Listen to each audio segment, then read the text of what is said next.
मंडळी, कल्याण डोंबिवली आणि वसई विरारला फेरीवाल्यांचा कसा विळखा पडलाय हे आपण गुरुवारच्या भागात पाहिलं। तीच स्थिती धुळ्यामध्ये आहे। धुळ्याच्या सर्व प्रमुख भागांमध्ये शेकडो फेरीवाले आहेत आणि त्यांच्या स्टॉल्समुळे नाधड चालता येतंय, नाधड वाहनांना वाट काढता येते।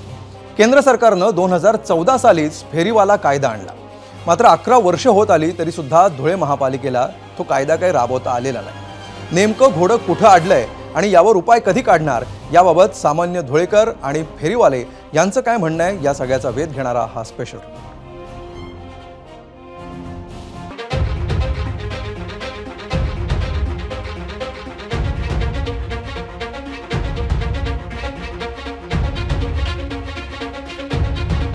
महाराष्ट्रामधल्या कुठल्याही शहरात जा, तिथल्या मुख्य भागांमध्ये असं चित्र दिसतं। उत्तर महाराष्ट्रामधील महत्त्वाचं शहर असलेलं धुळे देखील याला अपवाद नाहीये। आधीच रस्ते अरुंद, ते देखील फेरीवाल्यांनी व्यापलेले।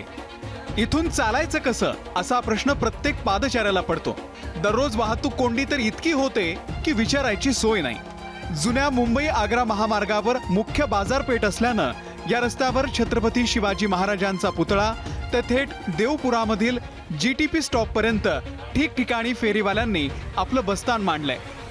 पाचकंदील चौकात देखील सकाळी 7 ते रात्री 9 वाजेपर्यंत फेरीवाले बसतात। आणि आता साक्री रोड, कुमारनगर, नकाणे रोड, देवपुरामधील वाडी भोकर रोड यासह अन्य भागातील रस्तेही भाजी आणि फळ विक्रेत्यांनी व्यापलेले आहेत। त्यामुळे मुंबई पुण्याप्रमाणे धुळ्यातही बकालपणा वाढत चाललाय। ठरवलं, प्रशासनाने ठरवलं तर सगळं काही होऊ शकतं, पण कोणाला त्या गोष्टीचं काही गांभीर्यच नाही आहे। त्या बाबतीत धुळ्यात 2-4 जीव पण गेलेले आहेत। त्यावेळेला तेवढ्यापुरता बॉम्ब झाली, नंतर परत त्याच्यात तेच झालं, आणखीन होतं त्यापेक्षा आणखीन गलथान झालं। याला कोणी जबाबदारी घेतली नाही। त्यांना पर्यायी जागा आहे ती महानगरपालिकेने उपलब्ध करून द्यायला पाहिजे। ते पण त्यांच्या रोजीरोटीसाठी आज ते बिचारे रोडावरून आपला रोजीरोटी करतायत। त्यांना नगरपालिका व शहर वाहतूकाने त्यांना एक पर्यायी जागा उपलब्ध करून द्यायला पाहिजे, अशी आमची धुळेकर नागरिकांची मागणी आहे। फेरीवाल्यांनी व्यवसायच करू नये अशी आमची अजिबात भूमिका नाही। कायद्यानुसार त्यांना पालिकेनं परिसर आखून द्यावे आणि फेरीवाल्यांनी तिथेच बसावं, पण नजीकच्या काळात ते शक्य वाटत नाही। याचं कारण म्हणजे हे परिसर निश्चित करण्यासाठी फेरीवाला समिती नेमणं बंधनकारक आहे। धुळे महानगरपालिकेनं ही समिती तर नेमली, पण 4 महिन्यांपासून त्याचं गॅझेटच प्रसिद्ध झालेलं नाहीये। त्यामुळे ही समिती केवळ कागदावरती अस्तित्वात आहे। नेमके हा रोड कोणाचा आहे आम्हाला समजत नाही। बांधकामवाले बी येतात, मागे कारवाई करून चालले गेले, नगरपालिका आले तर लोटगाड्या घेऊन चालल्या ते। तर मला एकच म्हणणं आयुक्त मॅडमांना, तर आम्हाला इथं 2 पाट्यांची जागा द्यावा ही नम्र विनंती। आम्हाला आयुक्त मॅडमांना एकच सांगायची इच्छा आहे की मॅडम, आम्हाला या आग्रा रोडला गेल्या 12 ते 13 वर्षापासून आम्ही आग्रा रोडला व्यवसाय करत आहे की मॅडम, आम्हाला या आग्रा रोडात आम्हाला स्थानिक पर्याय म्हणून ही जागा द्या। आम्हाला इथे वारंवार हाकललं जातं, कुठेही कोणत्याही धार्मिक कार्यक्रमातला किंवा काही असो आम्हाला इथून हाकललं जातं। आणि असं आम्ही 15 रुपये रितसर पावती पण फाडतो इथे, पण तरीसुद्धा आम्हाला पर्याय जागा देत नाही इथे। शहरातील साक्री रोड भागामध्ये महानगरपालिकेनं भाजी विक्रेत्यांसाठी मंडई उभारलेली होती, मात्र पूर्ण झाल्यापासून ही मंडई धुळखात पडलेली आहे।